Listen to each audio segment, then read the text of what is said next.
Hello, I'm Rosie Vision. I like to take a closer look at entertainment through rose-tinted glasses because we all deserve some magic in our life. Here's the second installment of me experiencing 4Kids Winx for the very first time. After uploading the first video, I decided that I'd also make these available in podcast format. So if you'd like, you can check out the It Feels Like Magic podcast, which will basically be an audio version of what you see here. It may work better for you if you're on the go or if you're multitasking. Whichever format you prefer, I've got you covered. Hope you enjoy. So without further ado, let's get started.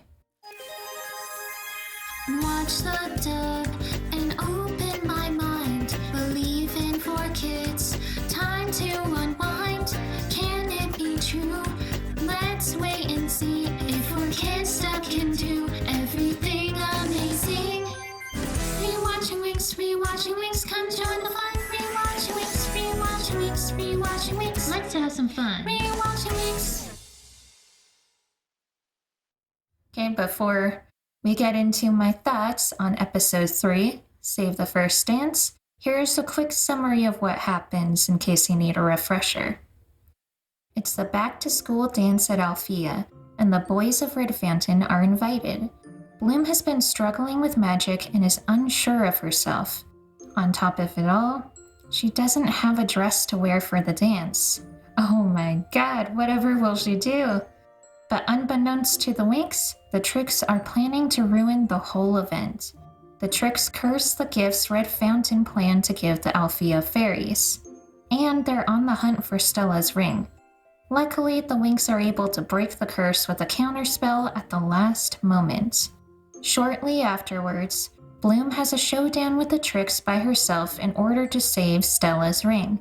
She's finally able to transform for the first time and makes it out okay.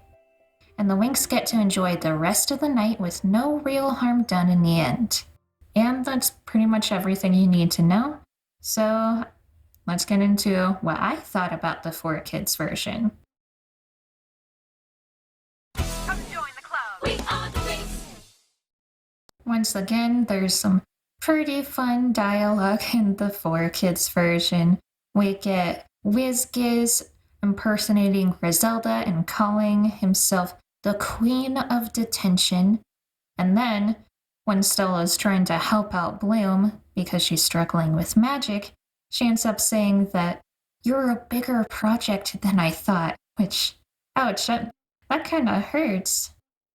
This is completely unrelated to like the 4Kids version, but I noticed something about the animation itself when Griselda and Farragonda are talking to the students about how there's going to be a back-to-school dance. It pans back to the Alfea students in the dining hall, and the expression on their faces, because it's like all simplified, if I remember correctly, they don't have eyebrows or anything. It's just literally circles with dots in them, like SpongeBob style, and they have the emptiest look on their face, and it was just hilarious. I know that it was just due to like budget and time. You can't always spend a huge amount of time on making every single frame of animation look perfect. And the first few seasons were pretty rough, but that was still a hilarious frame. Gonna be jumping around quite a bit here.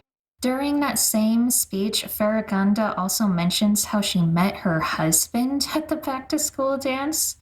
I was very confused by that. I know that 4Kids likes to add stuff to the story, but Farragonda being married kind of makes a whole lot of, it doesn't add anything really, and it makes me question a lot more than it answers things. Like, what happened to her husband? Where is he now? And yeah, I just never saw Farragonda as someone who'd be married personally. I don't know if that's just me.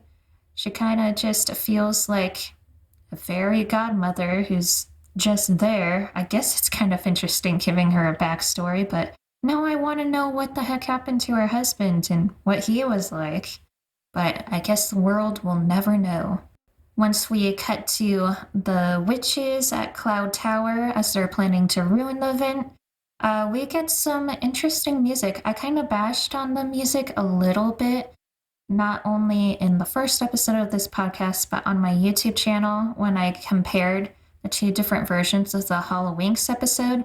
I said that the music was really in your face and distracting. Almost everything gets orchestrated. Like if you walk, bum, bum, bum. Literally anything. Blinking, I bet they would even orchestrate super loudly. But although it was a little distracting at the beginning of the episode when they were in class, I felt like in general, these two episodes, the musical score was a lot better.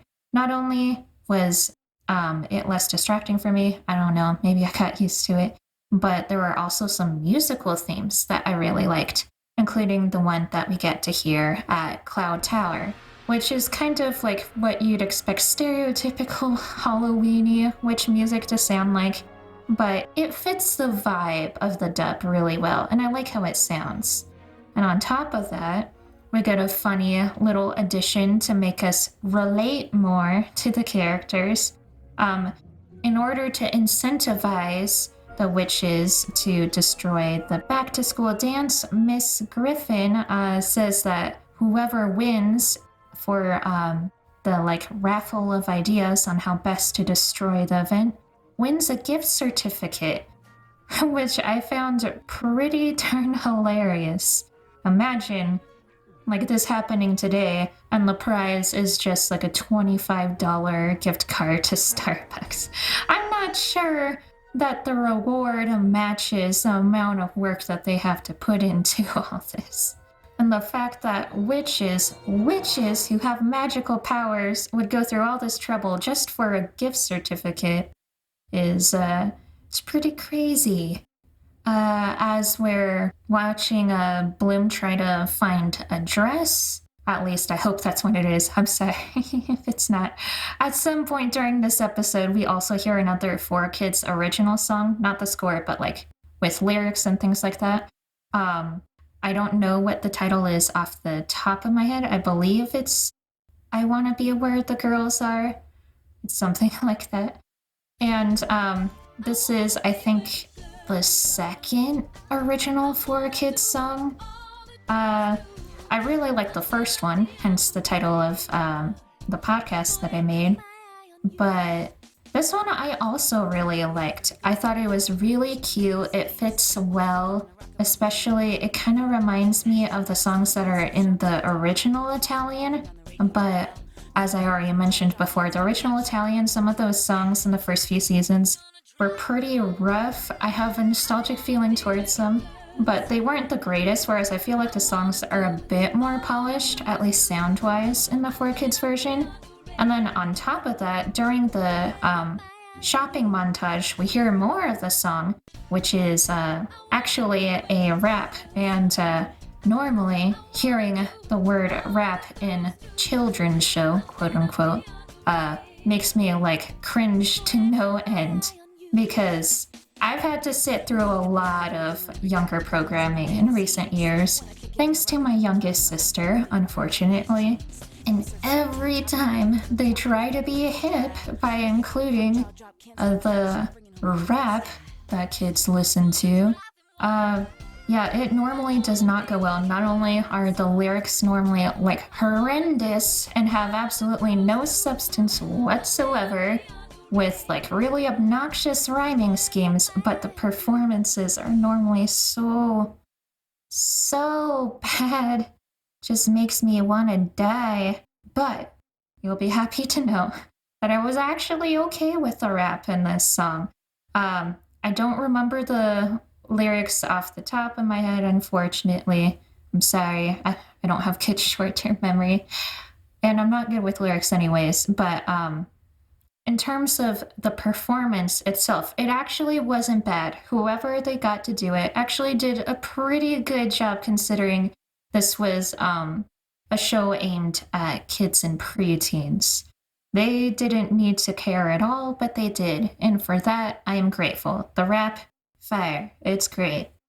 Speaking of the scene where Bloom's trying to get a dress for the dance, there was a change from the original, and I'm not sure how to feel about it. I actually don't think I like this one. Originally, Stella wanted to pay for Bloom's dress that she finally found, but she was stopped by Flora.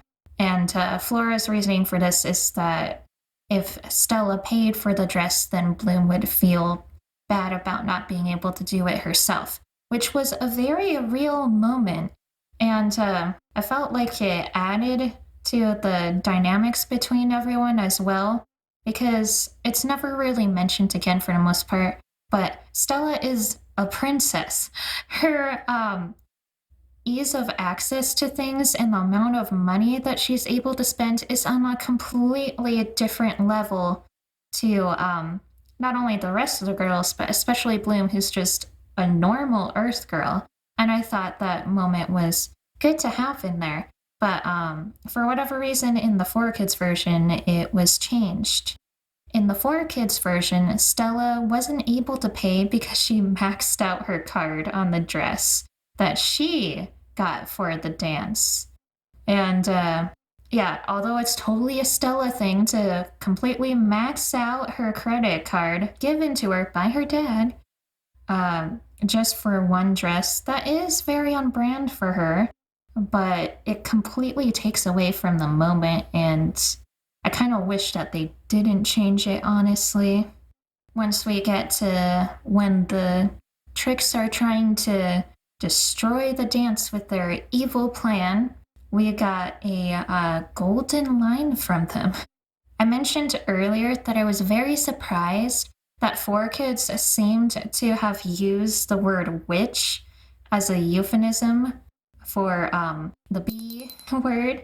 We're just gonna call it B from now on, because I'm not much of a swearer myself, and better safe than sorry for monetization. But that was completely off-brand for 4Kids, and I thought maybe it was just a coincidence or just a one-off thing. How could they possibly do that again? But according to my comments, it's something that is shown throughout the series that they constantly do. And as proof of it, it happened in this third episode when they're sneaking around beneath Alfea. Darcy was complaining about having to walk all this way because her shoes are pinching her or something to that extent. And then I think it was Icy who comments back, Don't even start your witching, Darcy. which I guess that proves it, which is a euphemism in this universe, and it's kind of really fun. I like it. It's really tongue-in-cheek. It's something that can still be on TV, but when you're older, just kind of makes you laugh out loud when you realize just how much 4Kids tried to censor and things like that for TV suitability, but then they throw in lines like that. Speaking of the Trix in general, I absolutely adored them. Actually, not even in general. I just adore them. They are the best part of the 4Kids dub. Their voices are great. They have fun lines that are both funny, but also still threatening at the same time. They got the witch thing going on. And in particular, I especially love Darcy's voice. I love how husky it is. It is husky as well in the original Cinelume, but it just doesn't have the same presence. It's not as boomy. I don't know how to describe it, but 4Kids Darcy, voice actor did a great job. Going along with the Trix train, when they curse the gifts that Red Fountain was planning to give to the fairies, they say an incantation, which this is a note that's true for all versions of Winx Club, I believe. The Trix use rhyming incantations in order to cast curses. And then on top of that, the Winx create a counterspell by also having a rhyming incantation as well.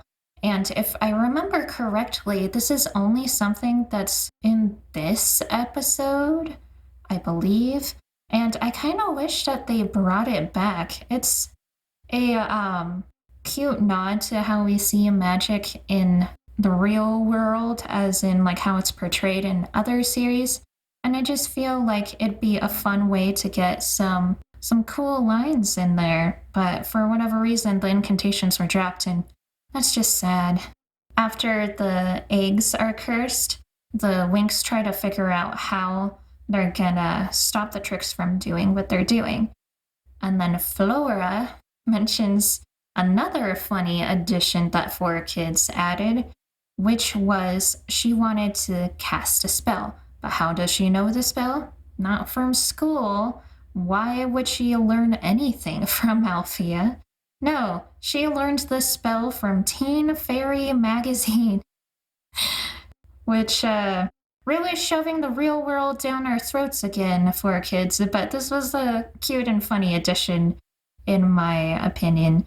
And it's what led to the cute little duck that stalks Icy all the time. So, win-win.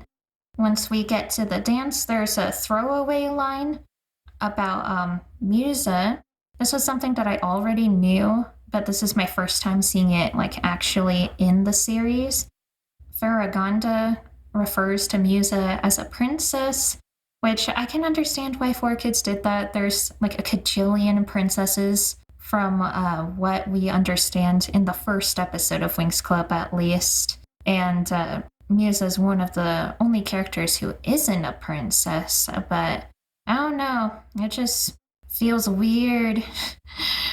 She just doesn't, I don't see Musa that way. I mean, for Stella and Layla / Aisha, who are princesses, and I guess Bloom too later, spoilers. Well, Stella and Layla were princesses from the beginning, and really it doesn't impact that much, except for when they go back to their home planets. They really just kind of act the way they are. Stella, yes, she's rich and spoiled, but she doesn't have to be a princess to be those things. Whereas with Musa being a princess in the 4Kids version, I don't know, like, maybe it's just because I'm so used to original, but it feels very weird. And on top of that, I also mentioned how I'm not sure how I feel about Lisa Ortiz's voice as Musa in the 4Kids version. Outside of Winx Club, I absolutely adore Lisa Ortiz so much. My favorite thing that she's done would be Lena Inverse from Slayers. And I wasn't aware that she played Icy in the 4Kids version, and I think she did a great job. For Musa, though, it's just so different from what I'm used to.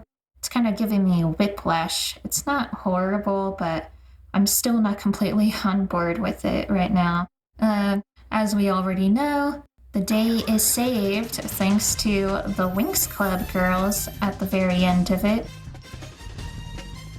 And I thought the ending for episode 3 was really cute. We got to see Bloom and Sky, who's being disguised right now, and we're calling him Brandon, but we know it's Sky. Sky and Bloom dance together, which isn't unique to the 4Kids version, but they play my current favorite 4Kids song, It Feels Like Magic. Thank God it returned. It fit the scene so well, and even though I've just heard the song for the first time, like last month, I can feel the nostalgia off of this song. I love it a lot, and it was the perfect way to end the episode. That's pretty much all I have to say about the third episode, so let's get into episode 4, The Voice of Nature.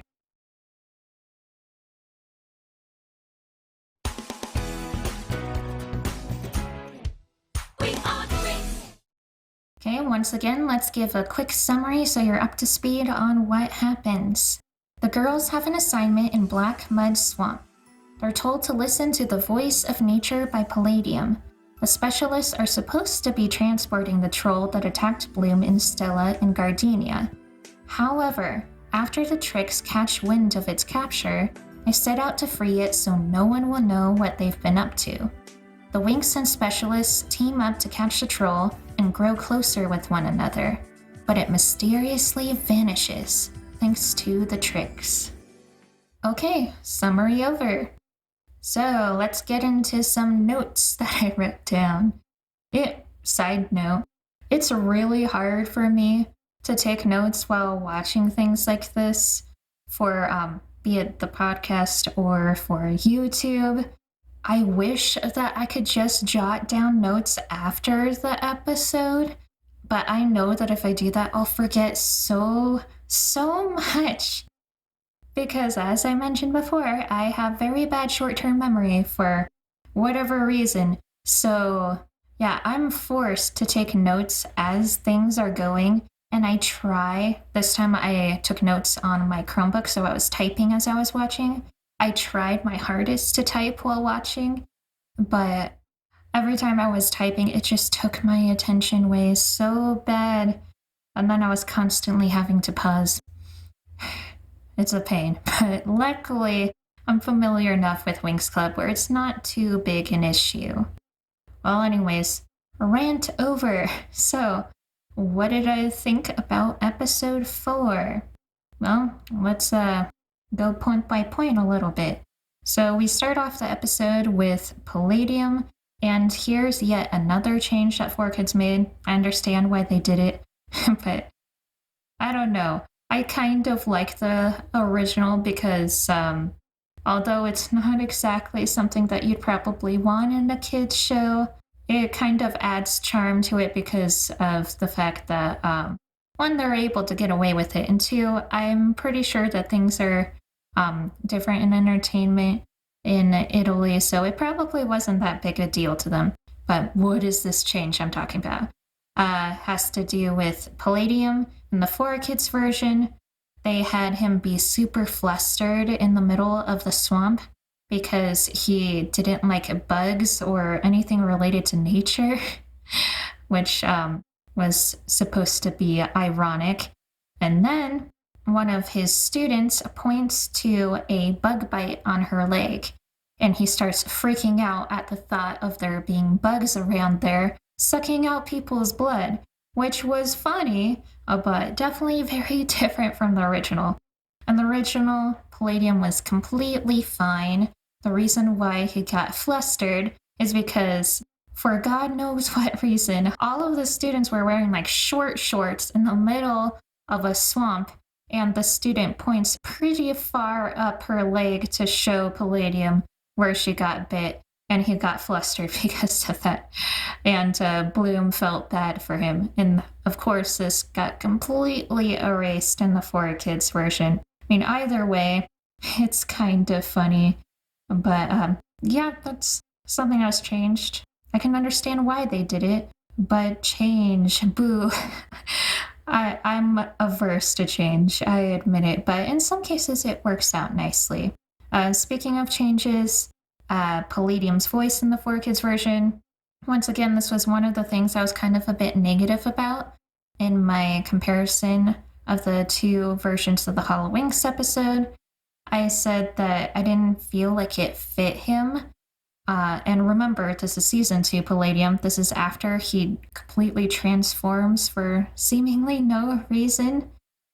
And I felt like his voice fit WizGiz a lot more. It's kind of like squirrely and goes up and down. Sounds a little bit goofy, which when you compare with the way that Palladium looks, it felt a little bit off, at least in season 2 to me. But here I actually liked it a lot more. It started to grow on me. I like it. It's endearing, even if it's a little bit goofy, and I feel like it fits his first form a lot better. It is, I still think I'm not going to like it as much once he changes appearance, but I mean, think about it. It's already weird enough that he completely changes from this like wimpy, socially awkward teacher who doesn't look much older than the students to what he becomes later on, and like even his personality changes. He becomes much more confident and snarky and just doesn't take BS from anyone. But on top of all of that, his voice I think, changes in the original. It's been a while. I know it did. I'm pretty sure it did in the Cinelume version. So I guess it's kind of weird that happened. So I can see why 4Kids kept the voice the same, but it still feels a little off to me that he practically changes into another person, yet his voice is exactly the same.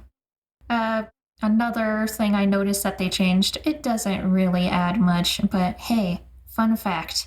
While the Winx are out in the swamp, they are standing in... Actually, I don't know what they're standing in. They're standing in some weird kind of liquid that keeps them almost kind of stuck, I think, and there's bubbles that pop up. And I can't remember exactly what Tekna said in the Cinelume version, but in this version, Tekna thinks that it's, I wrote it down, a subterranean sludge slug, and tries to attack it. I have no idea what a subterranean sludge slug is, or what it could possibly be doing under there, other than just vibing, I guess, but geez, I wonder why Tekna was so against it that she had to attack it. She did say that they're nasty, but I don't know. Sounds kind of like an excuse to me.